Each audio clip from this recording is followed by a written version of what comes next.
Hey, what's up, guys? Welcome back to the Video Game Beat. My name is Rob, and we're here again. I had to skip last week just because I was doing a lot in regards to trying to figure out TikToks and Instagram TV and the YouTube channels and that kind of stuff, and I just skipped to last week just because I needed to regroup my thoughts and see how I can execute this show a little bit better and not kind of pump out so much content out of it.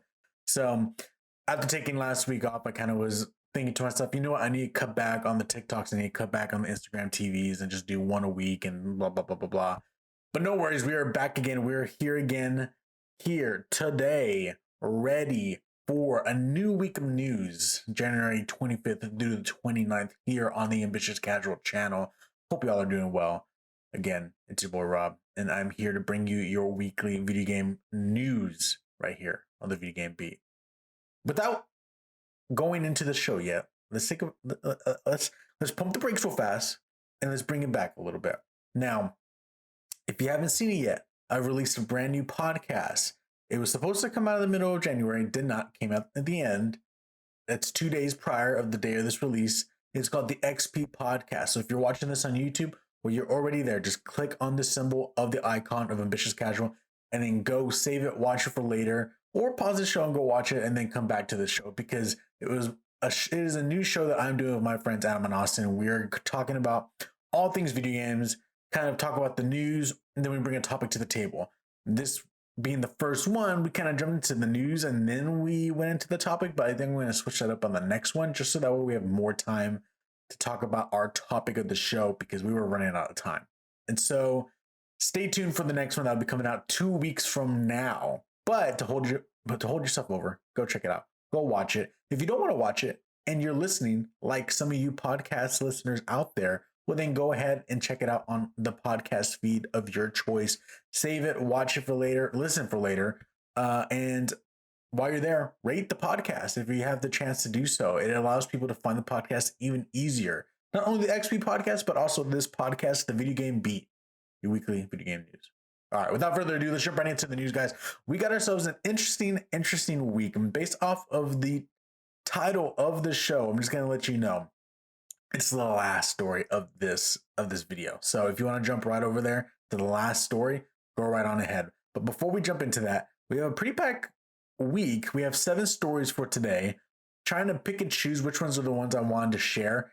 Again, it's getting a little difficult because some things come out, I'm like, yeah, that's kind of substantial, but it's really not that big of a deal, or this is just a rumor, or yeah, it's cool to know that, but I don't want to, convolute the list of stories too much. So picking these stories is always the hardest part.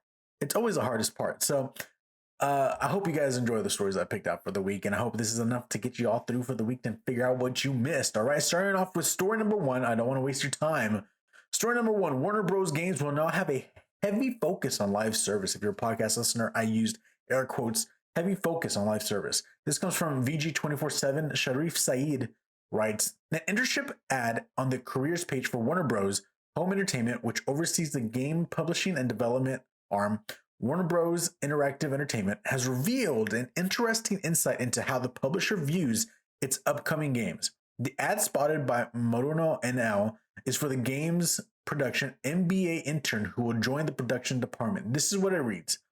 WBIE, again, Warner Bros. Interactive Entertainment, is currently involved in a variety of new projects, ranging from casual games to core games, featuring our well-known franchises on all platforms, console, digital, mobile, with a heavy focus on live service. This is interesting coming from the fact that Warner Bros., a lot of their games have been, we have the Lord of the Rings game, Shadow of Mordor, and they're known for a bunch of other games, Arkham and I can't think of it on the top of my head because there's so much I have to go over right now. But you know what I'm talking about. A lot of their games previous have been very much so story-based. And now, like it is, the reason, we're reporting on it because of the fact that it seems as if their focus has shifted. They're wanting to go more live service. And as of right now, what we got upcoming games for WB is we got Lego Star Wars: The Skywalker Saga. Not much so live service, but there is an aspect of the game for multiplayer. At least, they haven't outright said that, but we all know from the beginning of Star Wars on, there's been a heavy like emphasis on co-op play, and then over time they've even integrated online play so you can play with other people if you're not on the same console for split screen. So we know for a fact that there's a little bit going on for that one. The next four, though, most definitely rely heavily on live services. Back for Blood, Gotham Knights, Hogwarts Legacy, and Suicide Squad Killed the Justice League. It's interesting. We're seeing WB make a shift. They used to be very story driven. You know, don't forget the Arkham games, Batman. There wasn't really much of a multiplayer aspect to it, or none at all. It was very story based. Shadow of Mordor, other things like that. So and let me know in the comments down below or tweet at me at Ambitious Casual. What does this mean to you guys in regards to Warner Bros.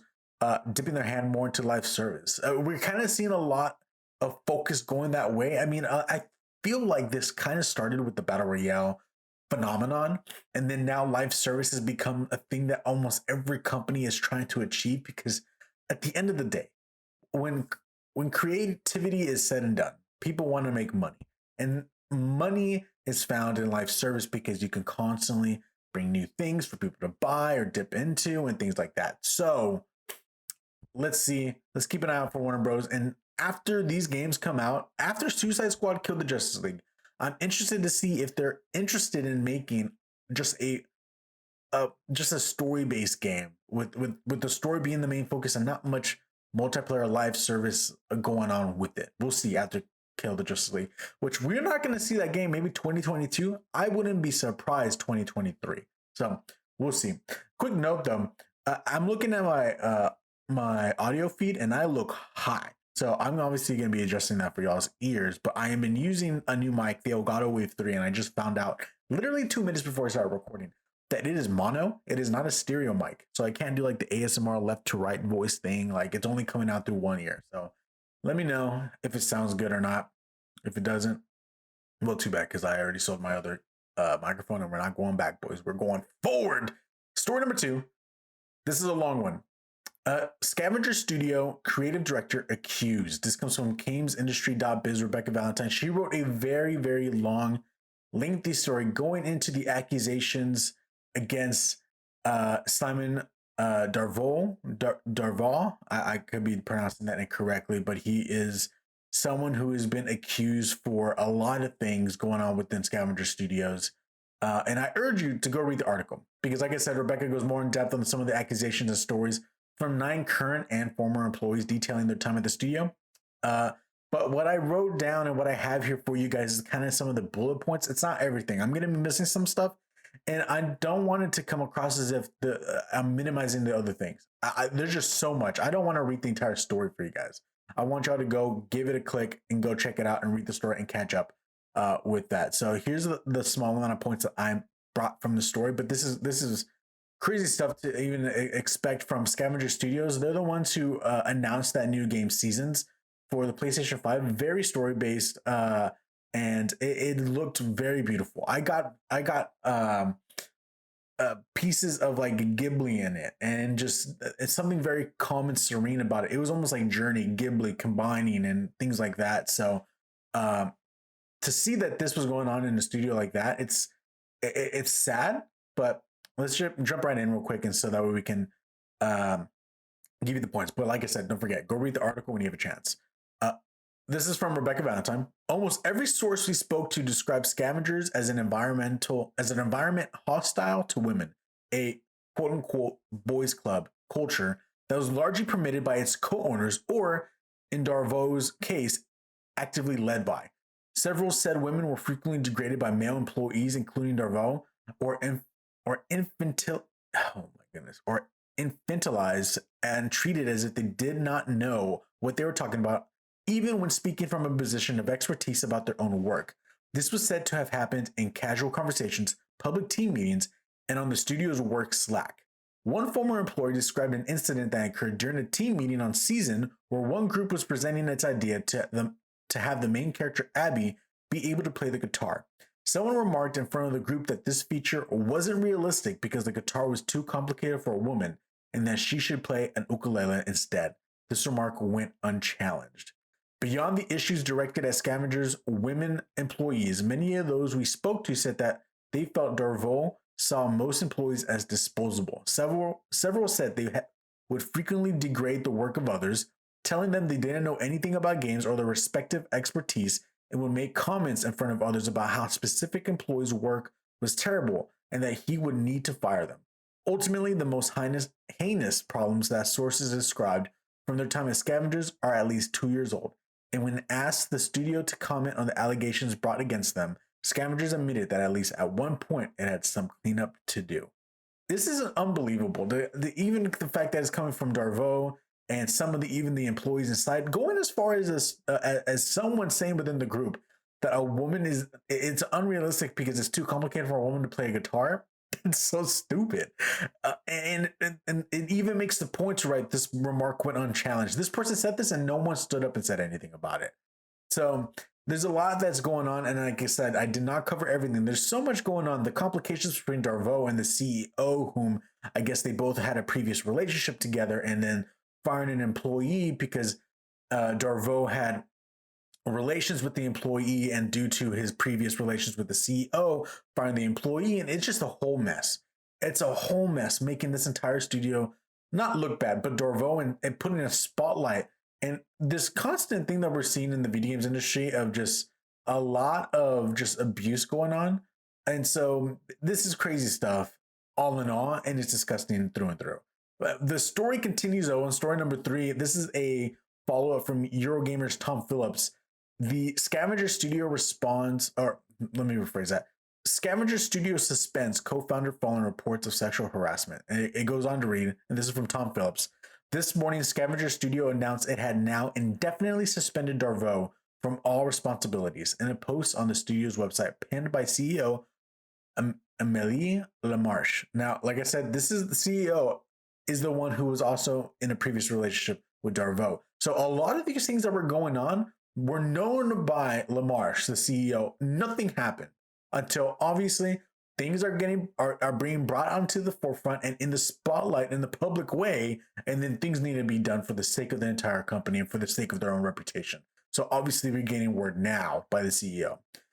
Tom Phillips continues, an external auditing firm will now assess the company's HR practices and workplace culture, and Lamarche has temporarily stepped down as CEO while this takes place. Now, there's a comment that comes from Lamarche, and this is what she wrote.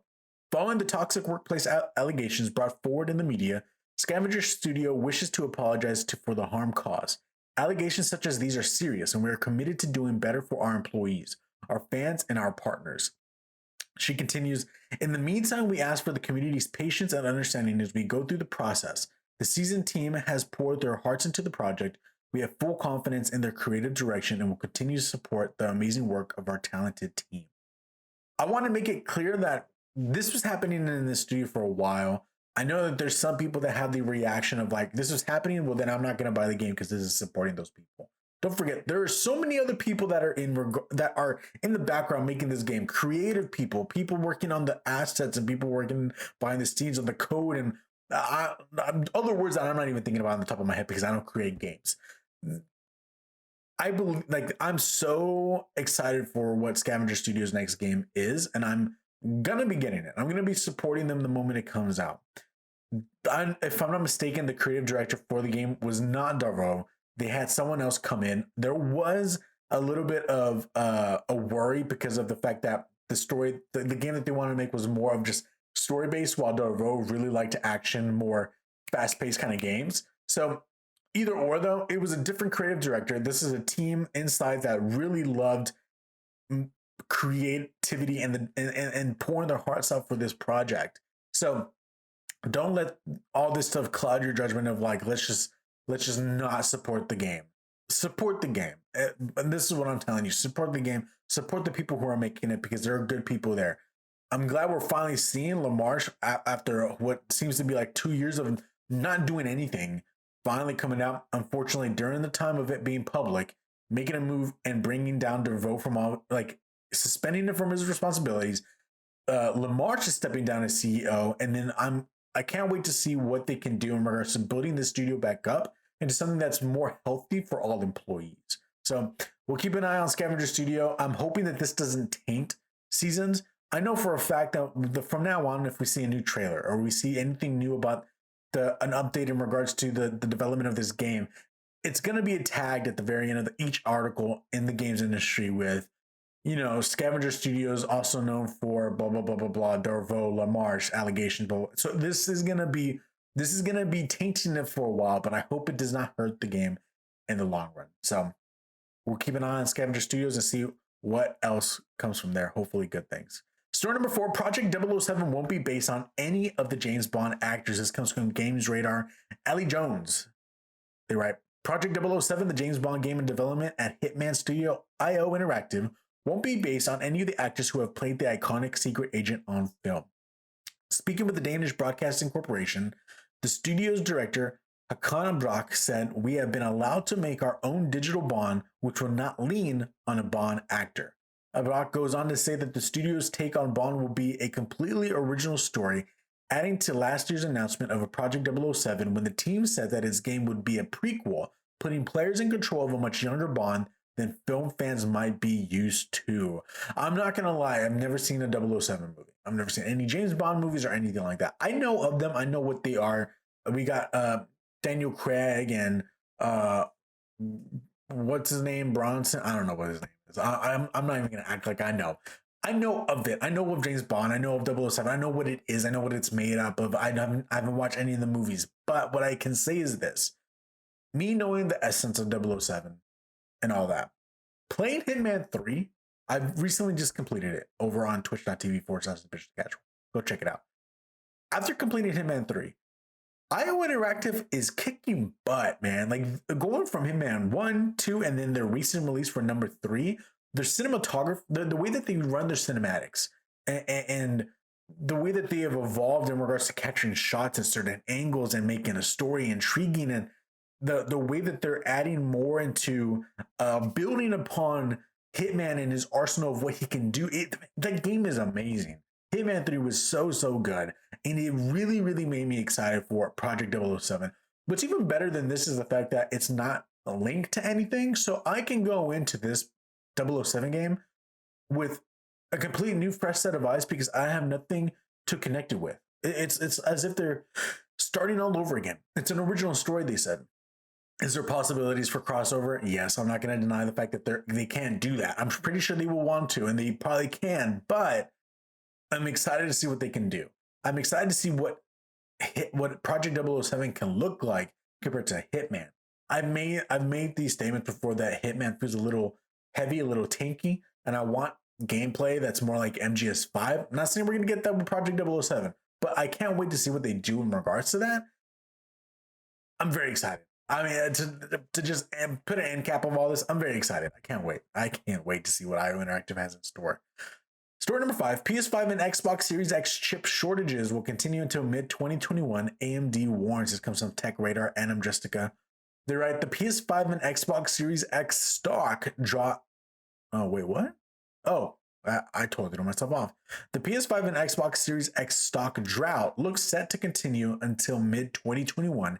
As AMD was warned, exceptional demand driven by the pandemic will continue to affect its ability to produce Xbox Series X and PS5 chips. If you're anyone who keeps up with things PCs, look, I barely just bought my first PC case. I'm not going to act like I know everything about PCs, but I do take in a lot of content around PC stuff. I'm actually trying to build one, and I watch way too many videos on YouTube to learn how to get this stuff going. So if this is new to you, all things PC wise, running out. Trying to get a 30 series graphics card, incredibly hard.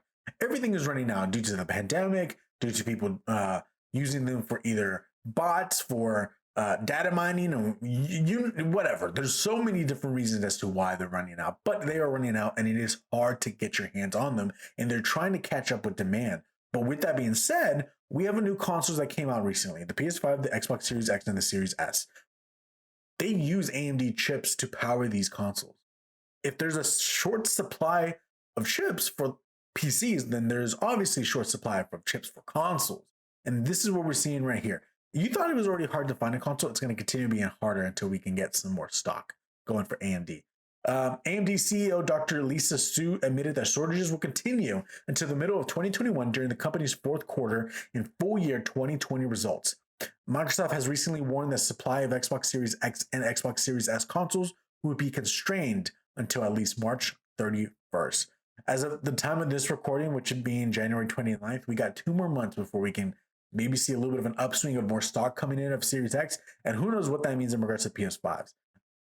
It's been difficult for anyone to even get any of these consoles because they are in such limited and short demand, or they're in great demand, but they're just short in regards to stock. So we'll keep up with this story and see how this goes. I can't wait to get to a point where I can see a PS5 and a Series X in store on a shelf.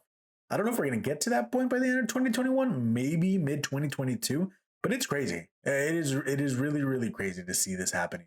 But I mean, hey, none of the companies are upset about it. We can't get our hands on them. Well, I mean, I got mine, but I mean, everyone who's trying to get their hands on them can't get them thanks to scalpers and bots and all that. But at the end of the day, is PlayStation and the retailers really going to matter about that? Because they're getting their money at the very end of the day. Like, because you can't get one doesn't mean they didn't get their money. They got their money. It's just the bot got it before you. So I don't know. I can't wait to see this story develop more, and I want to see more of the retailers put some more practices behind trying to stop scalpers and bots. I don't know if they even care, to be quite honest, and it's sad, but we'll continue watching out to see what happens. Story number 6, Tesla's new Model S will apparently play Witcher 3 on a built-in 10 teraflop gaming rig. God bless Elon Musk. This comes from The Verge's Sean Hollister. He writes, Tesla just announced its refreshed Model S today, and a new plaid powertrain isn't its only performance enhancement. The company claims that the car now competes with next-gen gaming consoles thanks to a 10 teraflop gaming computer that will apparently come with every new model. My goal in life was to get a Tesla, but this makes it even sweeter. He goes on to write, assuming that refers to GPU performance and Tesla isn't wildly exaggerating, that might indeed be competitive with the PS5 or Xbox Series X, which offers a 10.28 teraflops, that's the PS5, and 12 teraflops of raw GPU, being the Xbox, power respectively. There's more to performance than teraflops though. This is, I don't know what's going on over there in the big brain of Elon Musk, but and I'm pretty sure a lot of people like to ask that question and like to get to the bottom of it. But we do know that this guy, he loves video games. He enjoys memes. He enjoys just doing things because he can do it. We saw recently that you can, there's a new update for like the horn that you can put your own sound effects and whatever. And the fact that the new Model S is allowing the ability for you to even play Witcher 3 on a 10 teraflop gaming rig in the car, it's unbelievable. It's unbelievable. I just saw this story, I wanted to throw it in. It's fun. You know, it's funny to see that, you know, in a vehicle, you can play something that's just as powerful as a PS5 and Xbox Series X in the car. Just got to be ready to fork over $80,000. But hey, no biggie. No biggie. We're at our last story of the day, guys. This is story number 7. This is a hard one because, look, I just want to make it clear, and I know a lot of people have been making these clear before they even talk about this kind of stuff. I'm not an investor guy. I don't know this stuff, so don't take anything that I'm saying as if it is fact, or like don't go based off of what I'm saying. I'm the last guy that you want to hear talk about stocks and how to take care of your stocks, okay? But everything revolving this story, it is strange. It is strange. And the fact that it's all happening to GameStop is even crazier. This comes from Matt Kim's from IGN. How much stock can a GameStop stock if a GameStop can't stock? I think I took that from Blessing Jr. from from Kind of Funny. But when I wrote it, I was like, I feel like this is original, but I think he did it first. Either or. Matt Kim wrote an article about it. Go read the article. He kind of has a breakdown as everything that's going on regarding the GameStop stock and GME. That's what we're going to refer to it now, GME, and everything going around it. But I grabbed some small bullet points to kind of help guide the conversation a bit, okay? So we're starting off here. GameStop stock traded as GME, which is what we're going to refer to it now. Because, man, if you keep saying GameStop stock over and over again, it's going to get some difficulty, boys. All right, GME is on the up and up. Prices for a single piece of stock peaked today at around $145. Compare that to a year ago when prices for the biggest video game brick and mortar retailer hovered around $15 but went as low as $3 a share. Last year, these shares were $3, $15, and now it is up to $145. At the time of this article, I've been keeping up with this, guys. If I'm not mistaken, it saw a peak of $400. $400 the peak. There was a story that was going around. I didn't include it in here, but this little boy got two stocks of GameStop for like his birthday. He held on to that. I don't know when he got it. I think it was like last year, 2 years. I don't remember when, but he got this stock. He held on to it. He cashed in. He has $50 million. This boy. Oh my gosh. The story continues. Some Wall Street investors bet that GameStop would continue to struggle and began short selling the company, a strategy where an investor borrows stock of that particular company, in this case GameStop, and sells it in the hopes that prices for the stock will continue to drop. If that happens, they can buy back the stock for even cheaper and keep the difference as a profit. But instead of going down, prices are going up, and this is bad for short sellers who have to buy back the stock they borrowed. This is all happening because of Redditors on our Wall Street Bets saw that the short early and moved in to buy GameStop stock early and cheap, creating a short squeeze. Short sellers rushing to buy while minimizing losses created a rush to buy GameStop stock, which in turn drove up prices. I'm not going to really try. I said it. All right. This is the Matt Kim did the best that he can to say this straight. Following this story and to see what this has been going on in regards to all things regarding Reddit and Wall Street Bets. Like, I never followed that page before, but I sure did now this week. My entire feed, all of the video game, all of my feed has been completely overwhelmed with just stock talk. That's a podcast name. Well, anyways, my entire feed has been overtaken by stock talk. Everyone's talking about stocks. Everyone's talking about cryptocurrency. This has been this thing that is unbelievable. And it's kind of an interesting story of like, it's almost like the little guy want to stick it to the big guy, you know? And it's been very interesting to see Robinhood going ahead and like stopping people from actually selling or buying more because they are being pushed, or it's not, it's been rumored that they're being pushed from people that are going to be losing money from this to stop up from us from getting it and blah, blah, blah, blah, blah. And all in all, this is a crazy story. And go read the story about Matt Kim. He goes way more into depth about it, but this is still going on. This is still going on right now on Friday, January 29th. There's been a big push to hold your stock. Do not sell it. They want these short sellers to actually suffer from this and have to owe so much money because they did not get what they want. And that's the big push about this.